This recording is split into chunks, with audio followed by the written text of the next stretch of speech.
So thank y'all for being here. Today we're going to talk about nonfiction reading conferences. This is a continuation off of our presentation from at the beginning of the year when we just talked about literary reading conferences. But now that we are in the middle of a nonfiction unit, I thought it would be good to talk about the different things that you might do for this unit. And of course I call it the real work of the work period because that's where most of your teaching is going to take place. So to get us started, I wanted to learn a little bit more about how y'all are doing with conferences. So if you could just take a couple of moments, you can create a little text box on your screen. What do you already know, or what are you already doing about conferences? And what do you want to know, or what do you need help with? So we're going to do the K and the W, and we'll L later.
Thank you.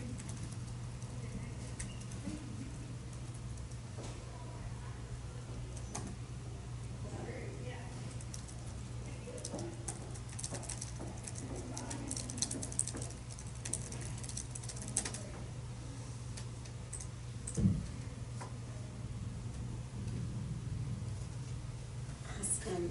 And we're going to touch on many things that y'all put on there. I won't flash up your answers on there. It's more for me to make sure that I can answer those questions either today or later.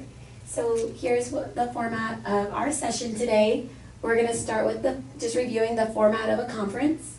Then we are going to go over what could be your focal points for nonfiction, some teaching and coaching tips, and then we are going to talk about scheduling and the record keeping of conferences because that's the thing that can be most challenging for teachers. So we're going to end with that. So I have a little icons that y'all can drag. What are some things that y'all have tried? So I have conferences, small groups, and then student-led conferences and small groups. So if you will just drag the icons, the little check marks, to the things that y'all have tried in your classroom. Awesome. And so I see that kind of like conferences and small groups. This one is really cool, and I am still working towards that one myself, but I've seen it in action when you find a student that is really proficient in the skill you're trying to teach and you conference with them. You then say, oh, hey, I'd like you to teach so-and-so. And so then they pull a small group. And it's not only empowering for that student, but it also gives them the chance to reinforce their skills, because when you have to teach something, it's a lot more difficult than just knowing how to do it. Awesome. So for the format, just to review what we talked about last time, you always want to do research, decide, and complement, and then teach. And in your little packets, I have this for you, and it's just some guiding questions so that if you get to a conference and you feel like there's a little bit of an awkward silence, you have some questions that you can ask to get the students talking. One of the best things that you can do is just say, hey, tell me about what you're doing today. And so if you don't even have a purpose set for the conference, if it's the beginning of the unit, you can just jump right in and just let them talk to you about what they're working on.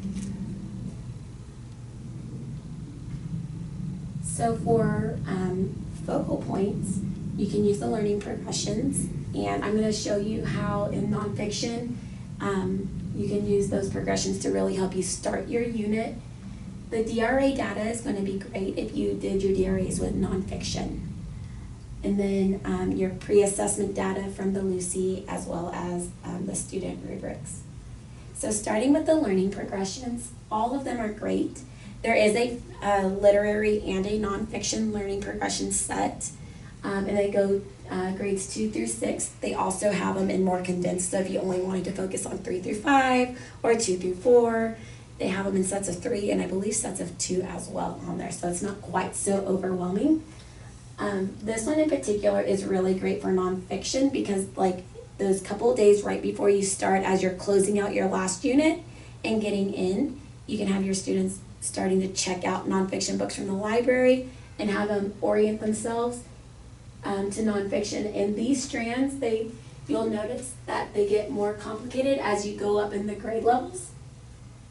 And so for 4th grade, where y'all are at, you really want them looking at the text features, the text structures, and thinking about what they're going to learn from that book before they even start reading it. So what I had my students in my class do this year is about the week before we were finishing our DBQ, in our independent reading time, they would have their books. And I'd say, okay, look at the text features, look at the table of contents, and I want you just to jot what do you think you're going to learn. And they would take a couple of moments to do that. And after we did that for that first week, before we even got into nonfiction, they're already more bought in and they already had that skill set of orienting themselves. And so when going around and conferencing with students, even in those days, before we started our unit, I already got some indication of, can they even talk about a text feature? Do they know what a text feature is? Can they just name it, or can they say why the author put it there? How does it help them as a reader? So it gives you a lot of valuable information, and they go quick. So you would just drive by and say, hey, can you tell me a little bit about your book? Okay, can you tell me about what you think you're going to learn in it? And they'll talk a little bit more. And then you can say, well, do you know why the author put those features there? And they can answer it, or they go, oh, why do you think that, how does this help you as a reader? And then you do a good job, and then you move on. So those are like real quick kind of introduction to the unit conferences. Your DRA data is going to be great if you did nonfiction books. So for me, I'm doing fiction with all my DRAs, so that data is not going to be real good for my nonfiction unit. But if you were DRAing with nonfiction books, that's going to be good information if they can summarize that book and hit those main idea and key details throughout the text.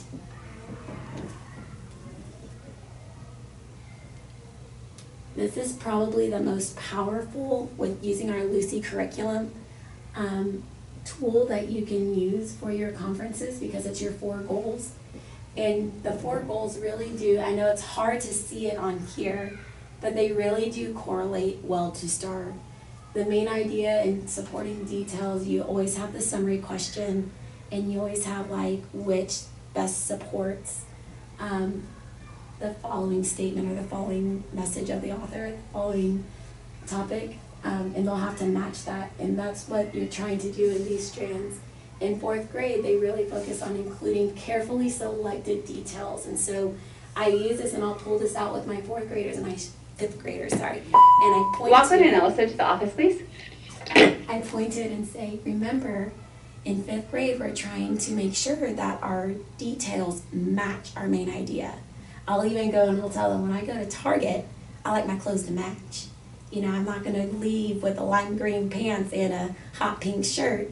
I know that's trendy for some, but if I walked into school like that, they'd think I was crazy. So just the same way, we want our supporting details to match the main idea and prove them.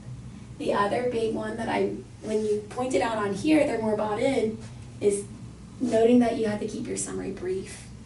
Because otherwise students will go on and on and on and on and on and on. But when you point it out on here and they have this rubric to like look at while you're talking to them, sometimes will register better with them and they'll retain it a little better.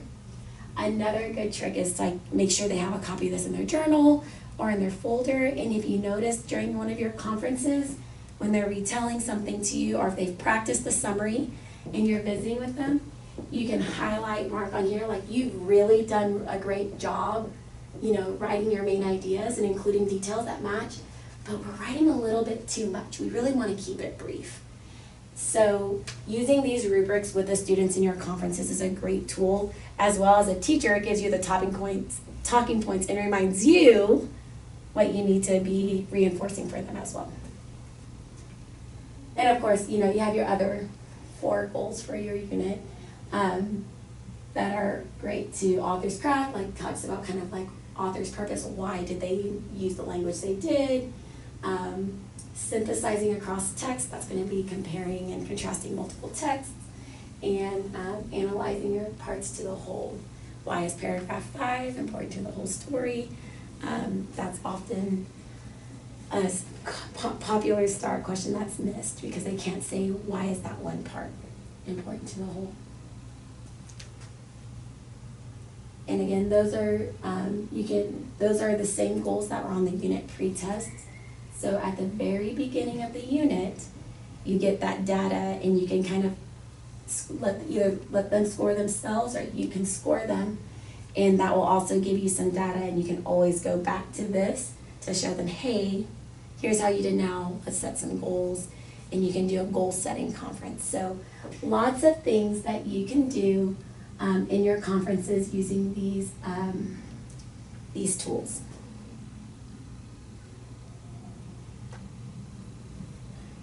What are some things that y'all have, before we go to the next one, what are some things that y'all currently use in y'all's conferences or have used in the past? I actually got the ideas from Kelly. So now I have a little proper binder, and I have I have a form for each student in there for the conferences, and I can date them. And then I also have just kind of like a guiding questionnaire, similar to the one you showed earlier, for whenever I am kind of stuck on where to go with what they're working on, then that can kind of help me out a little bit. Awesome. I laminated those and had the kids use expos to check off their. Oh, that's a good idea. And so then I would know where they were struggling, like the ones they didn't check mark, so then I could hone in on that. So. That'd be a really great idea too, because you always are gonna have the kids that check off everything, and it'll give you a talking point. Because some kids, they do it. Some kids would do it just because they're being ornery, but some kids might actually think that they're doing it, and unless you see that they think that and they're not actually, that might not be a conversation you had. They might actually think they're doing it. I might steal that one for myself. That one. So, sounds like y'all are pretty good to go on those, but those are just some other tips and tricks that you can use. And they're really good in strategy groups too, to have those rubrics for you. So, some teaching and coaching tips. I know I showed this at the beginning of the year. You want the readers, your students, to be doing the talking. Our talking should be saved for the teach point, and it should be really brief. And the rest of what we say should be like, oh, tell me more about this, or can you explain your thinking? And so here, these are also in your packets, but it's just, again, if it's like that awkward silence in your conference, some other ways to get your student talking. This was big for me because I'm someone who can dominate a conversation. I know that's hard to believe, but I can talk your ear off, and I get really excited about things. So having this with me when I conference with them, even if it's just like a little, just the top part, I put coaching readers and say more. Sometimes I copy that on my thing on each of my student pages, just as a reminder to myself, it's not about me, it's about them. Specifically in nonfiction, when I was working on the goal of main idea in my strategy groups, when I would go in conference with them, I would go to them, can you tell me about how you're feeling about main idea? Because that opens up a whole lot of different things, because they can tell you they feel really good about it, and then if you see that they feel really good about it, and you're looking at it, you should be feeling really good about that, it just gives you some insight. And there's some students that will say the opposite. They'll be like, I have no idea what I'm doing. I look at their jobs, and I'm like, you could teach this. So some students need confidence, some students have too much confidence, And by asking the how are you feeling about it question also gives you that insight. Are they overly confident? Are they not confident enough?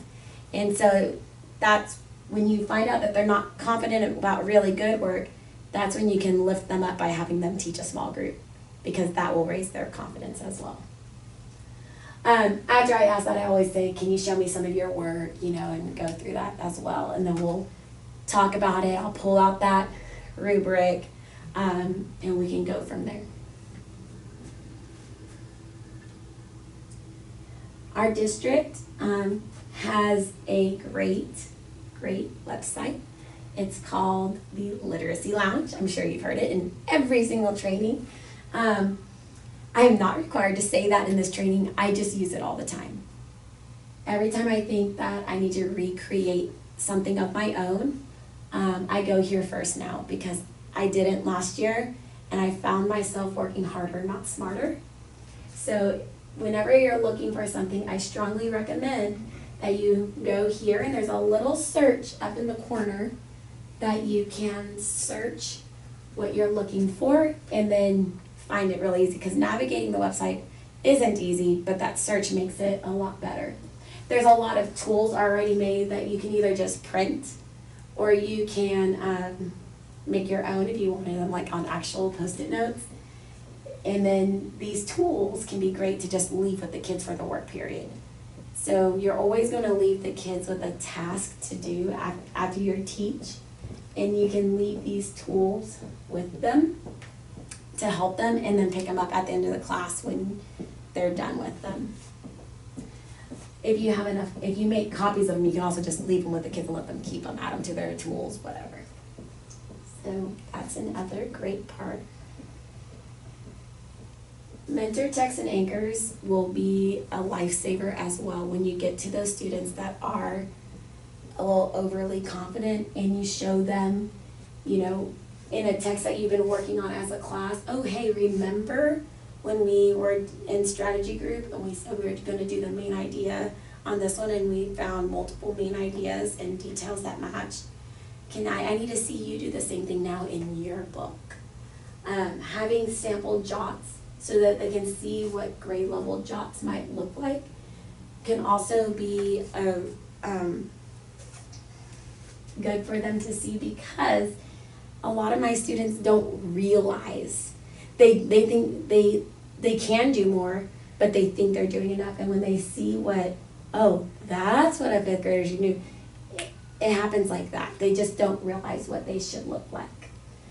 And then of course, just having little anchor charts to carry around with you as well can always be beneficial, just like the tools.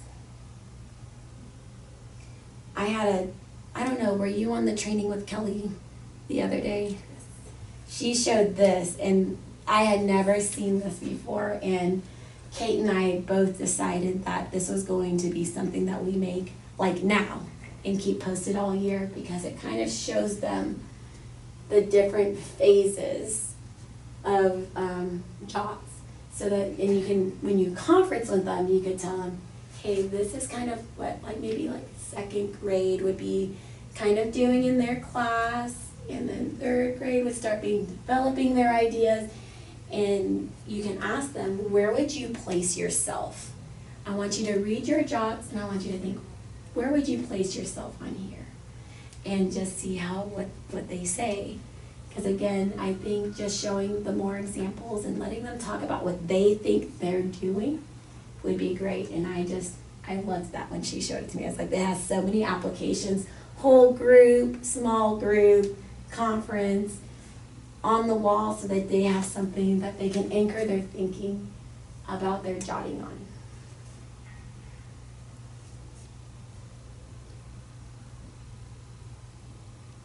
So after the conference, we're going to go into record keeping before we jump into scheduling, and then I'm going to give you some time to think about your scheduling.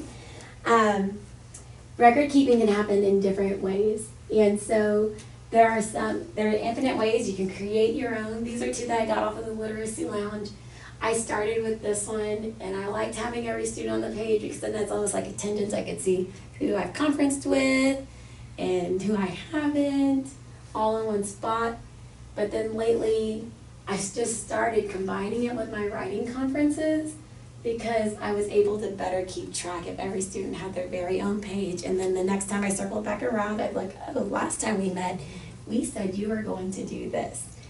So, and it sounds kind of similar to what. That's the one I have too. Yeah, and I know this one says writing conferences, but I put it on there because I started using it in my reading conferences because I really liked it. And so instead of having a separate writing conference page and a separate reading conference page for my students, I just put an R and a W by the conference to indicate whether it was writing or reading, and then I can actually see how many times I met with a student and not just per not in just one subject at a time. I can see like total.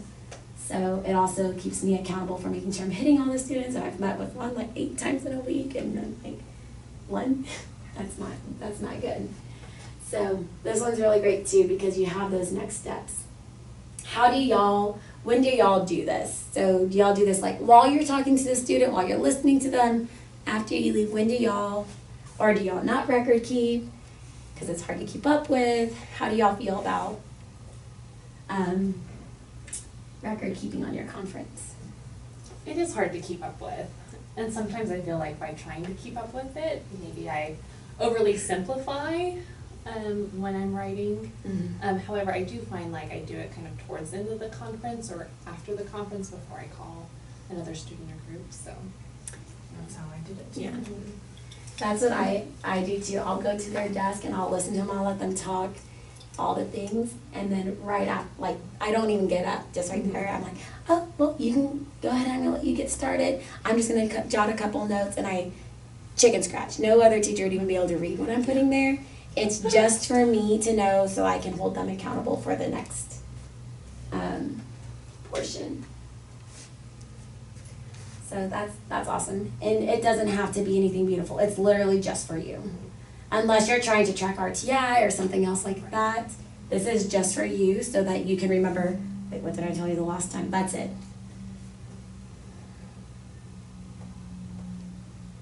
Alrighty, so I'm gonna have y'all turn to this in your little packets.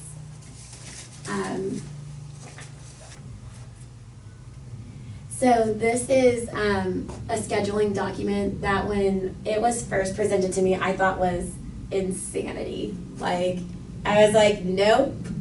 And as much as I love the person who presented it to me, when it was all filled out, I looked at it and I couldn't even fathom what to do with it. But then this year, when I decided, nope, don't put sticky notes on there, just print it and then pencil it in.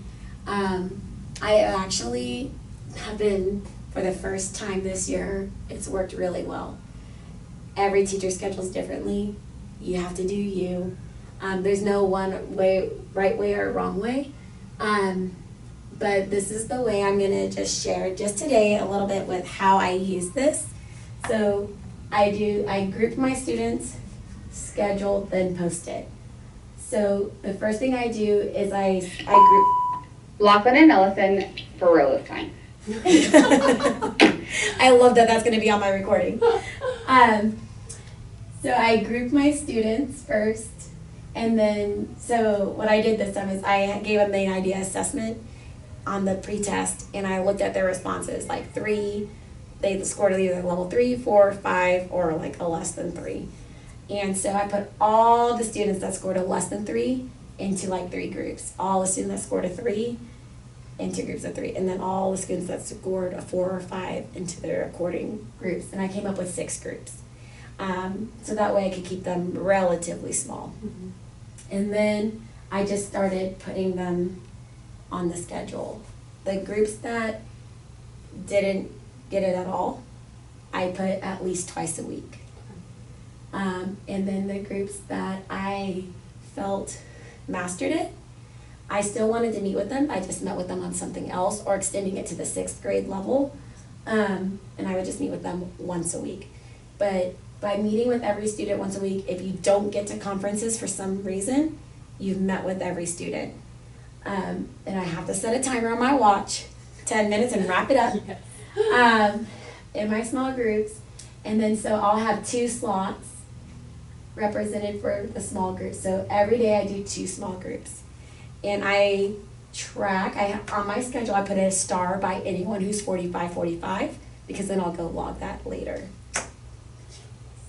And so I found that at the beginning of the year, I was trying to make my groups around 45-45. And I was pulling my hair out.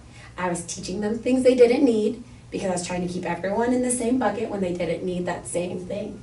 So when I went back to this way and grouping them based on what they needed on the pre-test or what DRAs, whatever my my source was for getting what they needed, I grouped them that way, and I just put a little star by them if they were someone I needed to document my time with. And I knew that every time I met with them, it was 10 minutes. And then the bottom 4 slots every day were conferences, and those are 5 minutes. So if you're able to stay on time, that's 20 minutes of small groups, 20 minutes of conferencing, and that's a 40-minute block. It's not very often that I can squeeze every conference in, so I always leave Fridays blank and make up on Friday. I like it. So I'm gonna grab an example, because I'm done with these and I can kind of show you. These don't have the asterisks on them because they're posted for my students. I also blow them up and I put them in the back of the room, because when I post it for my students, they're then accountable. And so I just put them on the copy machine, make them bigger, and then Friday's blank, so I literally write their name in. And it's easy peasy, lemon squeezy. If I told you that I've mastered it and everyone has been met with, I'd be wrong. But I'm doing a much better job having a plan. And if the students know I'm gonna meet with them, I'm much more likely to try to make it happen. Yes. I like those. So that's one tool that might help. And then I just have on a separate piece of paper who's in each group.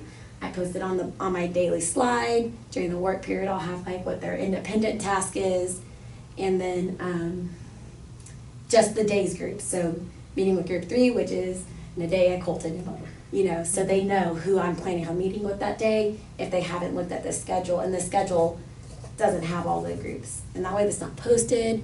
I don't want to have them posted because my groups are going to change. As they master it, they might move up to a different group.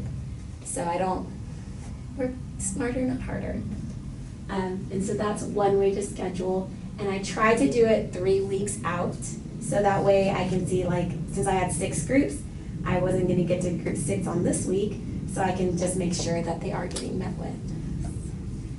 Another scheduling trick that I learned along the way is that if I meet with group 1 on Monday, I try to conference with the people in group 1 on like Wednesday, because they have 2 days to then turn around the skill that I did in small group to their own books, and then I can see how they're doing with it, and that gives me an instant talking point, quick check, seeing how they're applying what we did in our small group with our common text to their books, instead of in small group having everyone bring their own book.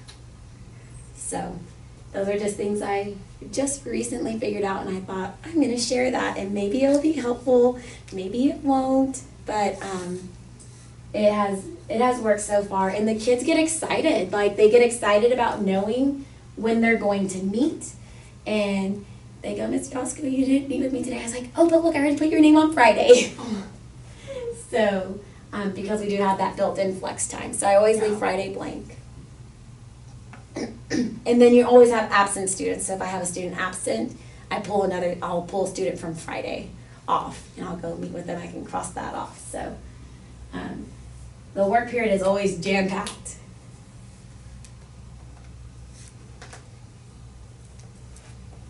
And don't try to do this overnight. It's not going to happen. I do not expect you to turn this around for next week. This took a lot of thinking on my part. And the person who presented it to me at the beginning of last year, and I've just now been able to implement it with fidelity, really working it, using it. I'd make it, I put Post-it notes, it just never happened. So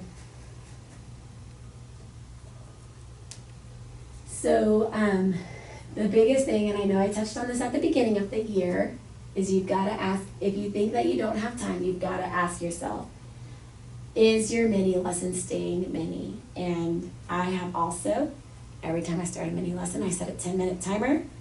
And at that 10 minutes, I know I need to wrap it up. Because then by the end of the 15-minute mark, I know that it's done. When you're only given an hour, if you take 20 minutes, 25 minutes for your mini lesson, then now you only have 25 minutes for your work time, and you're not gonna get conferences and small groups. How much time are you spending with each student? How are they doing the talking with you? Are you doing the talking? You'll find if you do more talking, it's gonna take longer. And then what are you doing while the students are reading independently? My first year, I would answer that last question checking my email, but now I don't read my emails ever. So, now I meet with students and my team will come to me and say, hey, did you see the email? I was like, I didn't, before and after school, that's it. So, those are really just self-reflection questions, not meant to be asked out loud, but they really are. If you don't have time, those are the questions you have to ask. And my Apple Watch timer has been like my best friend now because it keeps me on track with that. So I think if you're on the Pear Deck, you should be able to just copy and paste that link. If you're not, I can send you a quick email if you could fill that out for me. Just trying to get some feedback on things that you found beneficial, things that you want to know more about. And I'm here to help. So anything you need, I know it's a crazy time, we're right before Christmas, but anything you need. If you're just on information overload, take a couple days to digest, and if a question comes up, just let me know. Thank you. Could you send it to me? Yeah, let me hop on the computer real quick and I will pop it in. Yeah, I never know if that will actually, Pear Deck will do. And no, okay.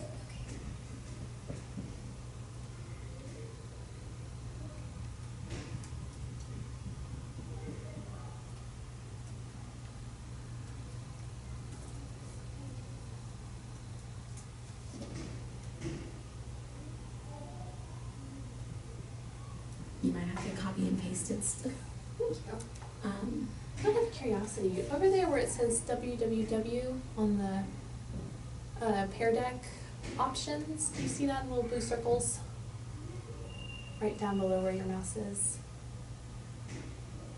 There's those blue circles that give you some choices there. I wonder if that www one would work for a link like that. If you could put in.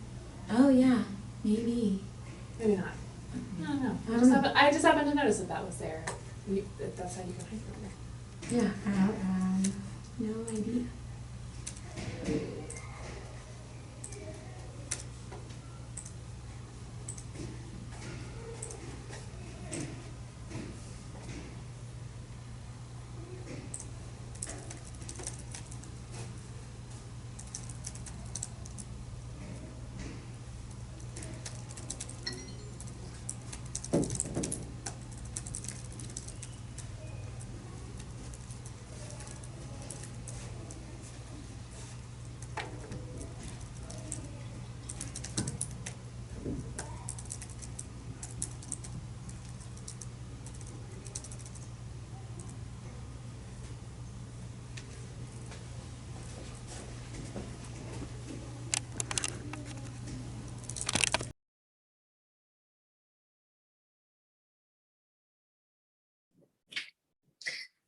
All right, thank you for meeting with me today.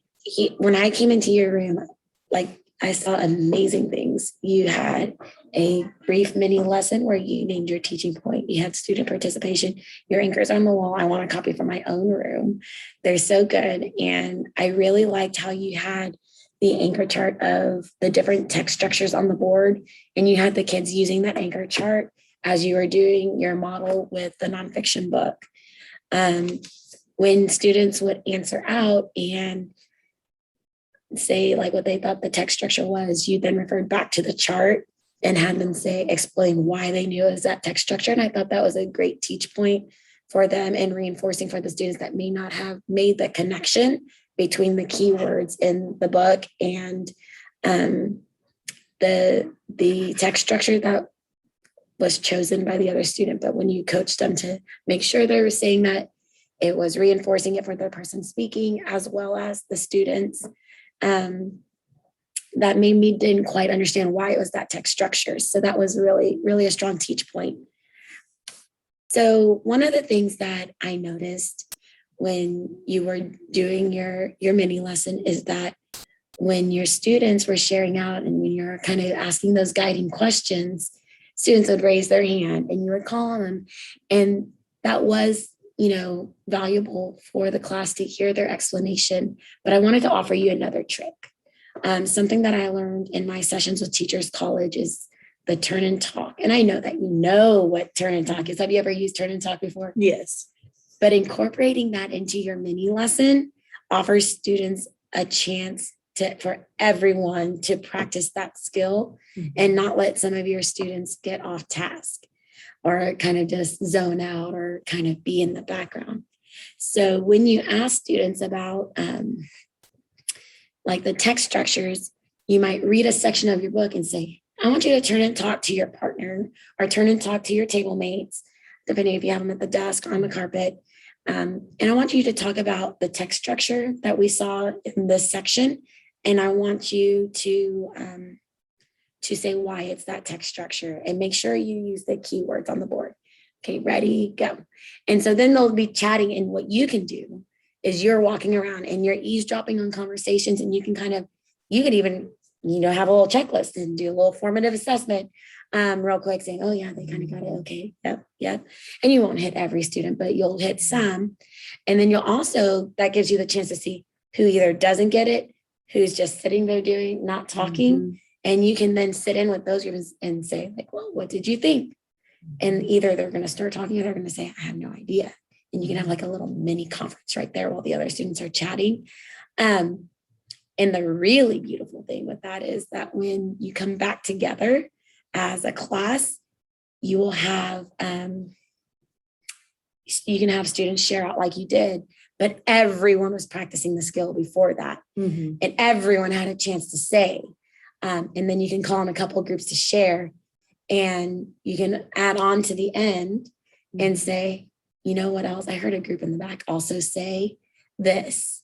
And so you can put your own 2 cents in when maybe no one even actually said that. So sometimes as a teacher, you want them to say something and nobody says it. That's your opportunity to get it said. Also, if your mini lesson is starting to run long, if your that turn and talk was a little too long, you can just say, oh, I listened to all, and not have anyone share out and say, I listened to all of y'all. Y'all all had a lot of great ideas and used a lot of great evidence. I heard one group in the back say, and then you can just say it and you save that time as well instead of calling out. What do you think about using that strategy? Have you done something like that before? I have. Do you talk about the misconceptions at that time too, or only what you want them to know? Oh, I would definitely. If you had a student share out something, you'd be like, oh no, I can see why you would think that was problem and solution, because it felt like a problem and solution. But when you really look at the passage, was there a problem? Like, was it a problem or was it an event? And then if they all said, oh, it wasn't a problem, it wasn't, that means it's cause and effect. Okay. So yeah, So absolutely. You can do both. Okay. That would be and that's a great teaching point for that. Okay. And again, if you catch it like during the turn and talk, you can also alleviate that misconception there. That's a great point. You also had mentioned the House Bill 4545 and the struggle with, actually doing reading conferences and meeting with all your House Bill 4545 groups that we have to do because the state of Texas is requiring us to. So I wanted to offer to you like a scheduling thing that has worked for me.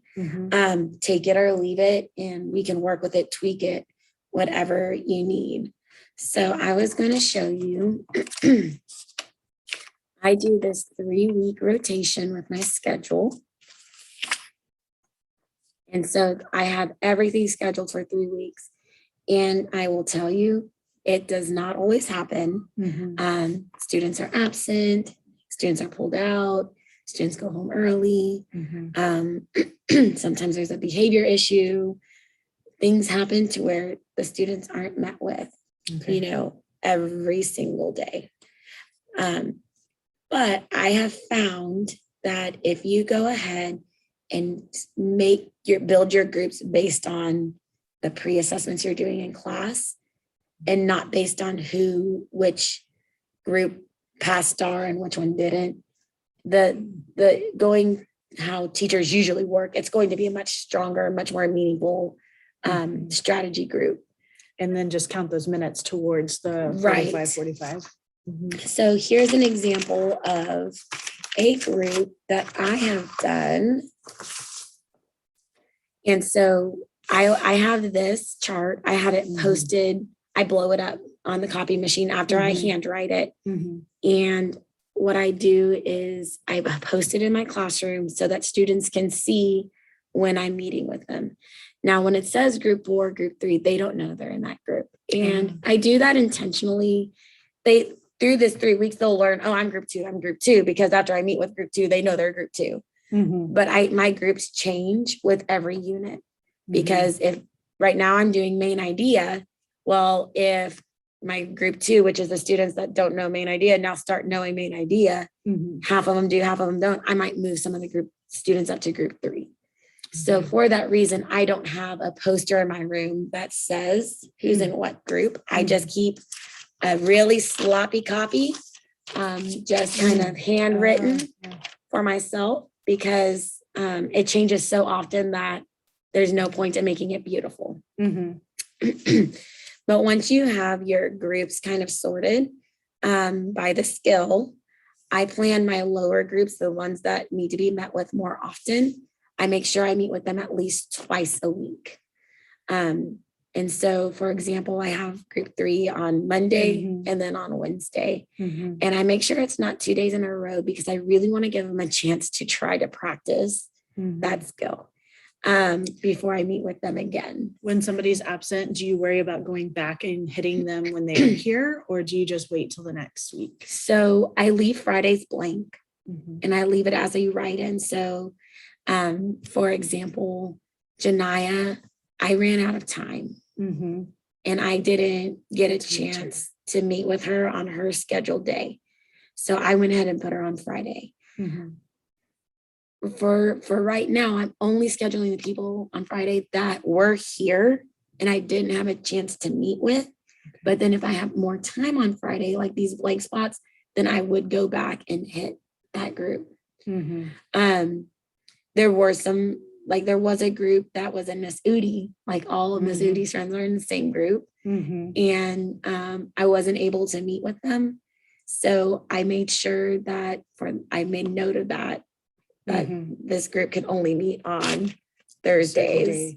So that the next time I make this schedule, that I can meet with them. And then there was another time that 2 of my students were absent. So then I hit the students that were absent the week before or the day before. So if I have time, I will always try. But with timing, if they're absent and there isn't time to make up the ones that I missed plus the ones that are absent, then I just mark them as absent and say, I really wanted to meet with you, but you're absent on your day. I'll catch you next week, or when I can. And I'll do like a little drive-by with them to check in on them, but it won't be like the formal conference or the formal strategy group. So, and it's all dependent. Now, if it was like a group that's really struggling, then I'd probably make sure that I get them in on Friday. Are these stars like your 45 kids? Yep. And again, on my sloppy copy, I always have this out with me, and I the day of the conference, I'll have it on the board. So it'll be like group 1 will be on the board. So they'll know and with the name so that they know, but it's just not posted in the room on the PowerPoint slide. Mhm.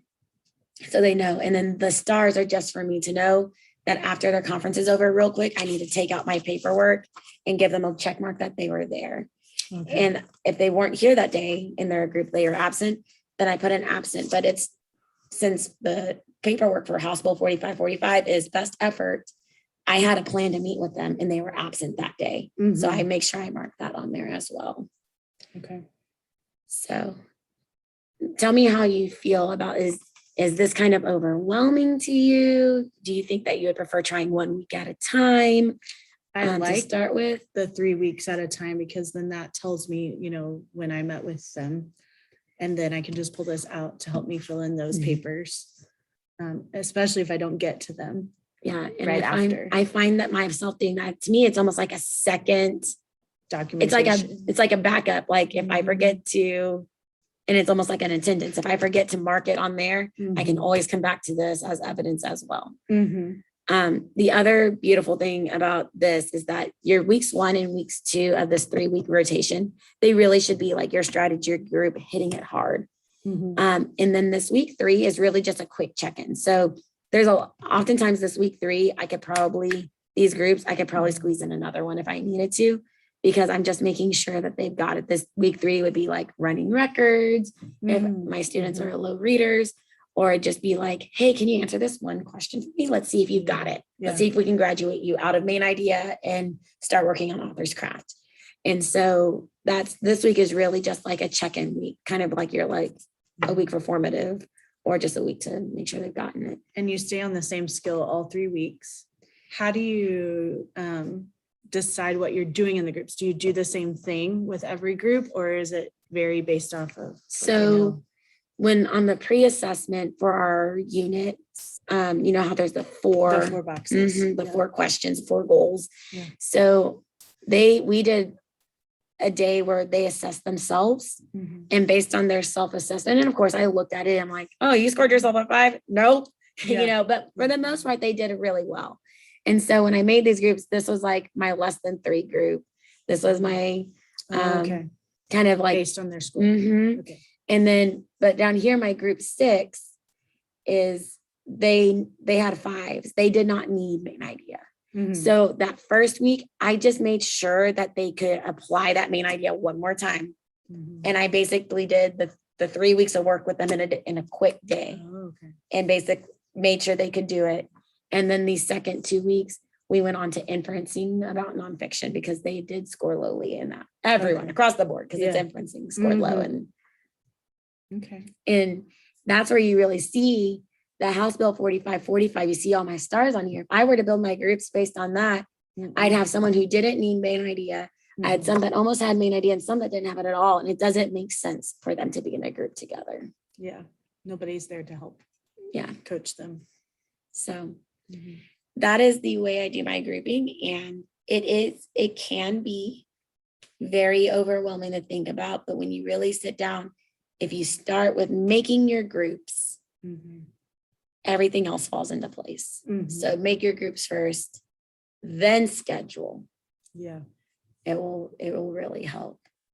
And then the last trick I want to leave you with the schedule, and I know I've left you a lot to think about, is that when I have a group 1 on Monday, I'm going to really try to give it at least a day for them to practice the main idea skill before I schedule them for a conference. So you'll see in my group 1 on Monday, I have Elliot, Damien, Ivan, and Daniel. And so I scheduled them on Wednesday for my conference. And those are your individual conferences? So they're individual conferences. So I met with them as a group. We practiced the skill on a mentor text that they all have in their folder. And I leave it in their folder so that they can refer back to their notes to help them apply it to their own books. And then I conference with them a couple of days later. So that way I can just check in and see if they have done the skill. Perfect. This is super helpful. Thank you for sharing your ideas. Do you have any questions? No, I think you answered all my questions. Yeah. It's going to take some time to play with. Do not feel like tonight you need to go home and make this. just kind of mull it over, think about it, think about how you could incorporate it into your classrooms. And just remember, don't kill yourself. It is best effort, and making an attempt at House Bill 4545 is important. We really want to aim to get those 30 hours of in-class tutoring to them. But you also need to make sure that it's going to be valuable to them, because when the bottom line is, we've got to make sure that they're getting what they need. So I hope that this helps. And as you're working through this, if you want help building your groups, if you want help setting up your conferences, if you want me to look over your schedule, just let me know, because I can help you build that moving forward. Okay, thank you. Thank you.